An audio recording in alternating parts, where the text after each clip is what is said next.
Hello to all, कैसे हो सभी? बढ़िया, मज़े में? कैसी रही दिवाली आप सभी की? एकदम अच्छी, वेरी गुड भाई। तो आज का अपना चैप्टर है वर्क एंड एनर्जी। तो वर्क और एनर्जी क्या होती है ये हमें डिस्कशन करना है। तो आज के लेक्चर में हम डिस्कस करेंगे ओनली अबाउट द वर्क, कि वर्क क्या होता है। वर्क मतलब काम, मतलब जो भी हम काम करते हैं वो वर्क है। जब हम नॉर्मल लाइफ में बात करते हैं तो कोई भी मेंटल या फिजिकल वर्क जो हम करते हैं, कोई भी काम करते हैं, जैसे कि आप पढ़ रहे हो तो आप कोई काम कर रहे हो, आप खेल रहे हो तो आप खेलने का काम कर रहे हो, जो भी आप कोई भी मेंटल या फिजिकल वर्क जब करते हैं तो उसे वर्क कहते हैं। बट साइंस की लैंग्वेज में ये वर्क नहीं होता। कई बार हम कहते हैं कि हम कुछ वर्क कर रहे हैं, बट एक्चुअल में वो कुछ वर्क होता ही नहीं है, वहाँ पे कोई वर्क डन होता ही नहीं है। मान लो आपने अपनी नोटबुक कंप्लीट की, आपने बोला मेरा वर्क क्या है, डन है, लेकिन क्या वो साइंस की लैंग्वेज में काम है कुछ? क्या साइंस उसे कुछ वर्क बताएगी कि आपने कुछ वर्क किया है या नहीं? तो चलिए हम देखते हैं अब साइंस की लैंग्वेज में वर्क क्या होता है। नॉर्मल लाइफ में तो हम जो भी काम करते हैं सारे काम ही हैं, कुछ वर्क हम डन कर देते हैं, कुछ अधूरे रह जाते हैं, सारे काम डन ही किया करो वैसे। तो साइंस के लैंग्वेज में वर्क होता है फोर्स इनटू डिस्प्लेसमेंट, कि किसी भी ऑब्जेक्ट पे हमने कोई फोर्स लगाया मल्टीप्लाई बाय डिस्प्लेसमेंट। ध्यान रखोगे क्या है, डिस्प्लेसमेंट है, यहाँ पे डिस्टेंस नहीं है। डिस्टेंस और डिस्प्लेसमेंट में डिफरेंस आई थिंक आपको बहुत अच्छे से पता है। डिस्टेंस क्या होता है, path travelled by an object, जबकि डिस्प्लेसमेंट क्या होता है, इनिशियल और फाइनल पोजीशन के बीच का शॉर्टेस्ट पाथ। ये डिस्प्लेसमेंट हो जाएगा। और डिस्टेंस ऐसे कुछ भी हो सकता है, ठीक है। डिस्प्लेसमेंट एक वेक्टर क्वांटिटी होती है और डिस्प्लेसमेंट वेक्टर क्वांटिटी होती है और डिस्टेंस स्केलर क्वांटिटी होती है। तो बोला कुछ वर्क के कुछ एग्जांपल बताइए फिर हमें, कि नॉर्मल लाइफ वाले वर्क से ये कैसे अलग है। तो उसका एग्जांपल देखते हैं। चलो मान लो आपके पास एक बॉक्स रखा हुआ है, कुछ भी है, मान लो संदूक मान लो, जिसमें सारा सामान पड़ा हुआ है, तो उसे खिसकाना बहुत मुश्किल हो जाएगा। आप इस साइड से फोर्स लगा रहे हो, आपने कुछ फोर्स लगाया, लेट से F, और इसमें कोई आपने इसे डिस्प्लेस कर दिया, मान लो ये इधर से खिसका कर आपने इसको इस साइड कर दिया, तो इस डिस्प्लेसमेंट को आप मान लो कि इसने S डिस्प्लेसमेंट ट्रेवल किया। तो वर्क आपने डन किया कुछ ना कुछ, कितना फोर्स था F और मल्टीप्लाई बाय डिस्प्लेसमेंट S, ये आपका वर्क आ जाएगा कि आपने इतना वर्क डन किया। ये कब होगा, जब या तो आप बहुत ज़्यादा ताकतवर हैं या फिर संदूक में सामान थोड़ा कम है, यानी कि थोड़ा सा हल्का है। मान लो कि बहुत ही ज़्यादा हैवी है, अब आप इस पे फोर्स लगा रहे हो लेकिन ये खिसक ही नहीं रहा। अब बोलो इसमें मेरी क्या गलती, मैं तो काम कर रहा हूँ, मैं तो एफर्ट्स लगा रहा हूँ इस पे, ये खिसक नहीं रहा, तो मैं क्या करूँ इसमें। तो इस केस में आपने क्या है, कोई वर्क अब डन नहीं होगा। क्यों? क्योंकि डिस्प्लेसमेंट कुछ भी ट्रेवल नहीं हुआ। लेकिन आप कहोगे मैं तो काम कर रहा हूँ, मेरी तो सारी एनर्जी खर्च हो गई, मुझे तो थकावट हो रही है। हाँ, नॉर्मल लाइफ में अगर नॉर्मली आप कहोगे तो आप कहोगे कि मैं इसे खिसकाने की कोशिश कर रहा था।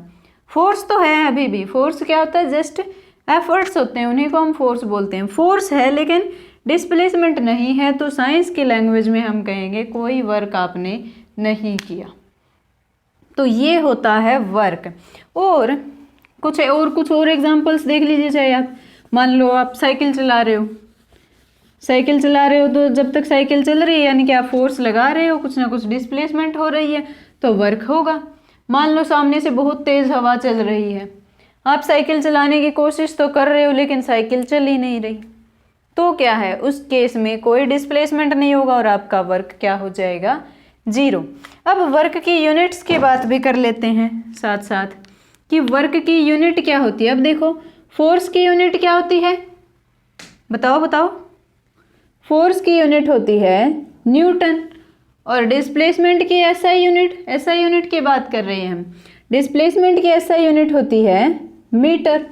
तो वर्क जो है इन दोनों की प्रोडक्ट है, तो वर्क की यूनिट क्या हो जाएगी, न्यूटन मीटर, या फिर इन अनदर वर्ड्स हम न्यूटन मीटर को ही बोल देते हैं जूल। इसको डिनोट कैसे करेंगे, जे से। या अगर आपसे एसआई यूनिट पूछी जाए वर्क की, तो आप या तो कह सकते हो जूल, या फिर आप बोल सकते हो न्यूटन मीटर।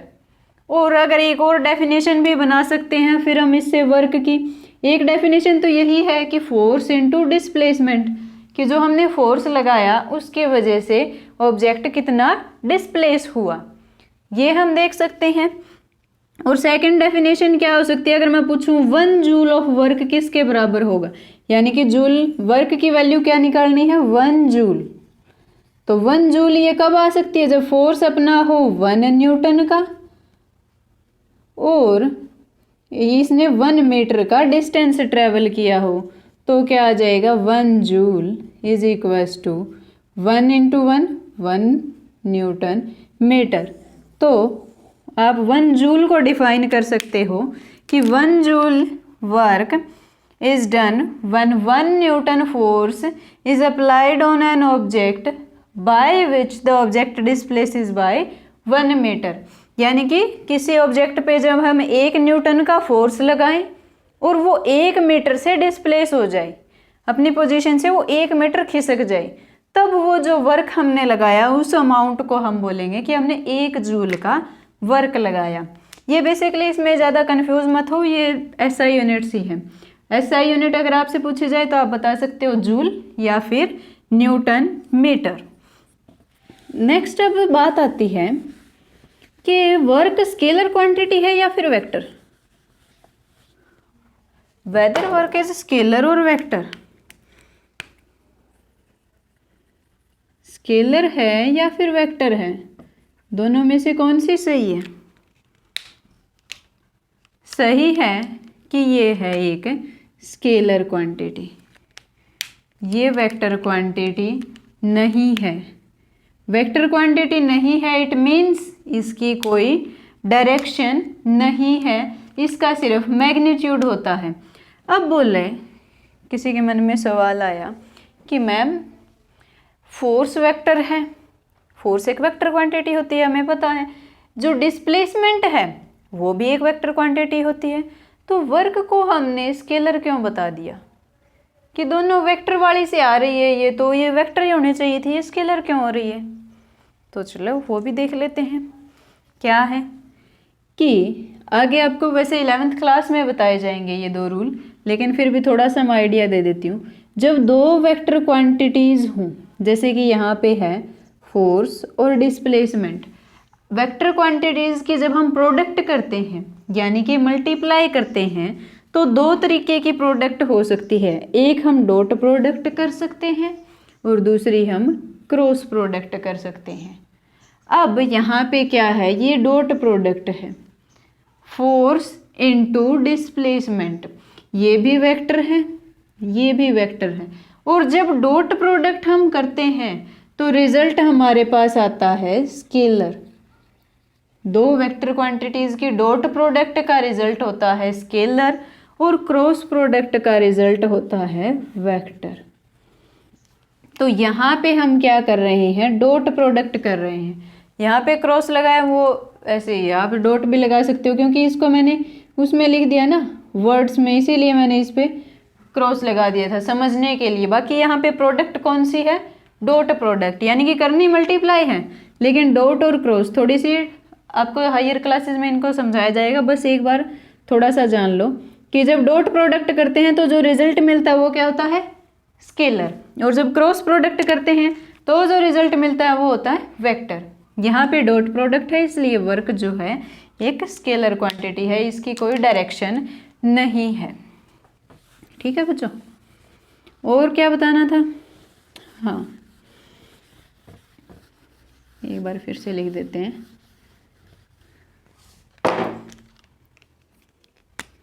वर्क हमने क्या निकाल लिया, फोर्स इनटू डिस्प्लेसमेंट, और ये भी बता दिया कि ये क्या है, एक स्केलर क्वांटिटी है।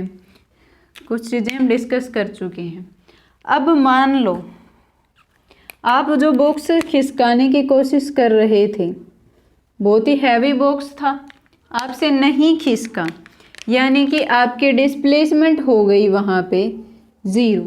तो वर्क क्या होगा उस केस में, कितना वर्क आपने उस पर डन किया, यानी कि फोर्स तो आपने बहुत सारा लगाया लेकिन डिस्प्लेसमेंट 0 हुई, यानी कि जो भी आपने फोर्स लगाया, मान लो 10 न्यूटन का आपने फोर्स लगाया, उसको मल्टीप्लाई करना है 0 से। सिंपल ऐसे डॉट लिख लो, चाहे मल्टीप्लाई है ये, वैसे मल्टीप्लाई करना है 0 से, तो क्या बन जाएगा 0।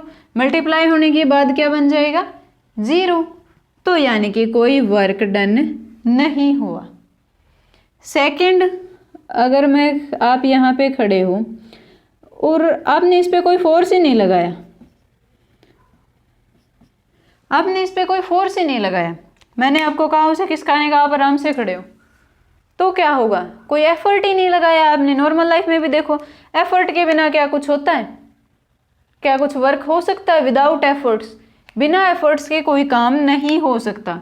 यानी कि जब आप फोर्स नहीं लगा रहे तब भी वर्क 0 है, फोर्स 0 है तो भी वर्क 0 है, डिस्प्लेसमेंट 0 है तो भी वर्क 0 है, क्योंकि 0 से मल्टीप्लाई होने के बाद 0 बन जाता है।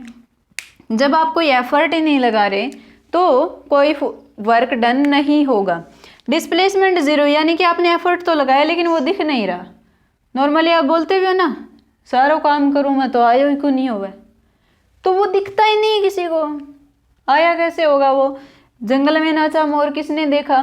तो जब तक डिस्प्लेसमेंट नहीं होगी तब तक भी कोई वर्क डन नहीं होगा, कोई ये नहीं कहेगा कि आपने कुछ काम किया है। तो वर्क डन के लिए एसेंशियल कंडीशंस क्या है, एसेंशियल कंडीशंस हैं फोर्स, कि कुछ ना कुछ फोर्स होना चाहिए वहाँ पे, एंड फोर्स की वजह से उस ऑब्जेक्ट में कुछ ना कुछ डिस्प्लेसमेंट होना चाहिए। दोनों में से अगर कोई एक भी प्रेजेंट नहीं है तो वर्क क्या हो जाएगा अपना 0। ठीक है, अब एक और बस एक छोटी सी डिस्कशन और कर लेते हैं, फिर उसके बाद ये वर्क वाला कंसेप्ट जो है वो अपना हो जाएगा कंप्लीट, और फिर नेक्स्ट लेक्चर में इस पे 1-2 क्वेश्चंस ट्राई करेंगे। छोटी सी डिस्कशन क्या है कि ये मान लो बॉक्स है, आप इस पे इस डायरेक्शन में फोर्स लगा रहे हो, ठीक है, इस डायरेक्शन में आपने इस पे फोर्स लगाया, ये लेटेस्ट से यहाँ पे एस डिस्प्लेसमेंट तक डिस्प्लेस हो गया, अब उधर ही उसको खिसका रहे हो तो उधर ही जाएगा बॉक्स, उधर चला गया मान लो, तो वर्क डन कितना आ जाएगा F.S। ठीक है, आपने कुछ ना कुछ वर्क डन किया, अब ये भी पॉजिटिव है ये भी पॉजिटिव है, तो आपका वर्क डन भी क्या आएगा पॉजिटिव, है ना। अब ये था कब, जब आप जिस डायरेक्शन में फोर्स लगा रहे हो ऑब्जेक्ट उसी डायरेक्शन में मूव कर रहा है। भाई आपने इस साइड धक्का लगाया, इस साइड आपने एफर्ट लगाया, फोर्स लगाया उस डायरेक्शन में, और उसी साइड वो ऑब्जेक्ट खिसक गया, यानी कि डिस्प्लेसमेंट भी उसी डायरेक्शन में हुई। ये इनिशियल पॉइंट था, इधर इनिशियल से फाइनल की तरफ इसी डायरेक्शन में डिस्प्लेसमेंट हुई और इसी डायरेक्शन में आपका फोर्स था। तब दोनों चीज़ जब सेम डायरेक्शन में थी तब हमारा वर्क डन आया पॉजिटिव। लेट अस सपोज आप दूसरे डायरेक्शन में फोर्स लगा रहे हो, मान लो आप इस डायरेक्शन में फोर्स लगा रहे हो और ऑब्जेक्ट इस डायरेक्शन में खिसक रहा है।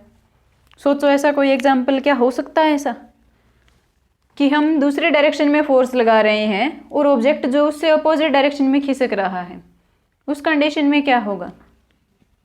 हाँ ऐसा भी हो सकता है। कैसे हो सकता है, देखो मान लो उधर से कोई गाड़ी आ रही है, ठीक है, गाड़ी चलते हुए आ रही है, तो उसको अगर मैं रोकना चाहूँ, मान लो उसकी ब्रेक फेल हो गई या फिर गियर वगैरह हट गया, तो हम उसको मतलब आ रही है वो खिसकते हुए, हम उसको रोकना चाहते हैं, मैं सामने से धक्का लगा रही हूँ, तो उस केस में गाड़ी उधर से आ रही है इस साइड में और मैं इस साइड में फोर्स लगा रही हूँ उसको रोकने के लिए, तो उसके अपोजिट में फोर्स लगाना पड़ेगा। और ऐसे कोई मैं शक्तिमान तो हो नहीं, बस ऐसे हाथ किया और वहीं पे वो रुक जाएगी। वो थोड़ी दूर तो ऐसे मेरी तरफ खिसकते हुए आएगी, यानी कि थोड़ी दूर तक तो वो इधर जाएगी, उधर आकर मान लो यहाँ आकर वो रुक गई, इतनी दूरी तक तो वो खिसकी।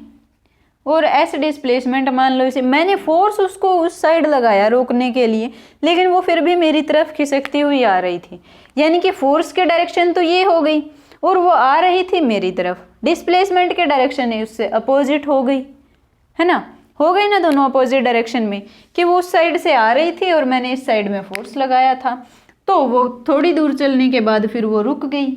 लेकिन डिस्प्लेसमेंट तो इनिशियली मैंने यहाँ से फोर्स लगाना स्टार्ट किया था उस पर, और वो यहाँ पे आकर रुकी, तो इसी डायरेक्शन में हुआ डिस्प्लेसमेंट तो, लेकिन फोर्स तो मैंने उस साइड लगाया था, तो दोनों अपोजिट डायरेक्शन में हो गए। इस केस में एक ही डायरेक्शन वाली चीज़ को हम पॉजिटिव ले सकते हैं। अगर हम इसको पॉजिटिव मान लेंगे तो अपना फोर्स जो है वो नेगेटिव हो जाएगा, डिस्प्लेसमेंट पॉजिटिव। इस तरीके से लिख सकते हैं हम। अगर इस डायरेक्शन को मैं पॉजिटिव मान लूँ, आप किसी भी वे में लिखो, फोर्स अपना पॉजिटिव ही रहेगा लेकिन डिस्प्लेसमेंट जो है वो नेगेटिव हो जाएगा। ओवरऑल अपना वर्क डन जो है वो नेगेटिव में आएगा। यहाँ पे देखो नेगेटिव आए, यानी कि वर्क डन जो है वो पॉजिटिव भी हो सकता है और नेगेटिव भी हो सकता है, डिपेंड करता है कि किस डायरेक्शन में फोर्स है। अब कोई बच्चा पूछेगा मैम आपने तो बोला था कि वर्क जो है वो एक स्केलर क्वांटिटी है। हाँ भाई ठीक है, मैंने बोला था वर्क स्केलर क्वांटिटी है, तो यहाँ पे पॉजिटिव नेगेटिव का क्या चक्कर है फिर? पॉजिटिव और नेगेटिव तो डायरेक्शन को शो करने के लिए यूज़ करते हैं हम, लेकिन वर्क की तो कोई डायरेक्शन है ही नहीं, तो फिर इसमें पॉजिटिव और नेगेटिव क्यों यूज़ कर रहे हैं हम?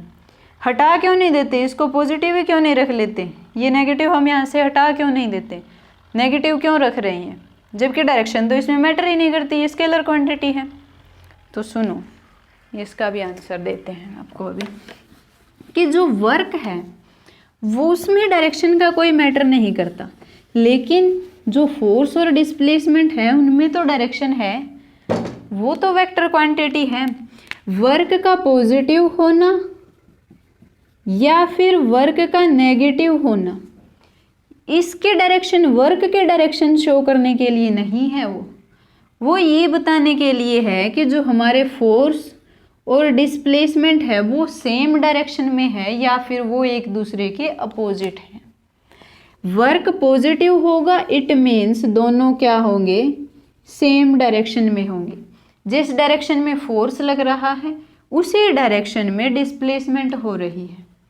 और वर्क डन नेगेटिव है, इट मीन्स होगा कि वो दोनों अपोजिट डायरेक्शन में है। जिस भी डायरेक्शन में फोर्स लग रहा है उसके उल्टी डायरेक्शन में डिस्प्लेसमेंट हो रहा है। ये पॉजिटिव नेगेटिव फोर्स और डिस्प्लेसमेंट के डायरेक्शन को शो करने के लिए होते हैं कि वो सेम डायरेक्शन में या अपोजिट में, ना कि ये वर्क की कोई डायरेक्शन बताते हैं। वर्क क्या है, एक स्केलर क्वांटिटी है और उसकी कोई डायरेक्शन नहीं होती। आई थिंक वर्क वाला टॉपिक आपको समझ में आ गया होगा कि वर्क क्या होता है साइंटिफिक लैंग्वेज में। नॉर्मल तो जो भी हम काम करते हैं वो सारे वर्क ही होते हैं, लेकिन साइंटिफिकली भी आपको समझ में आ गया होगा कि वर्क क्या होता है, फोर्स इनटू डिस्प्लेसमेंट। आज के लिए इतना ही, कल के लेक्चर में हम इस पे कुछ क्वेश्चंस पे डिस्कस करेंगे। यहाँ तक देखने के लिए बहुत बहुत धन्यवाद। Tata bye bye, take care.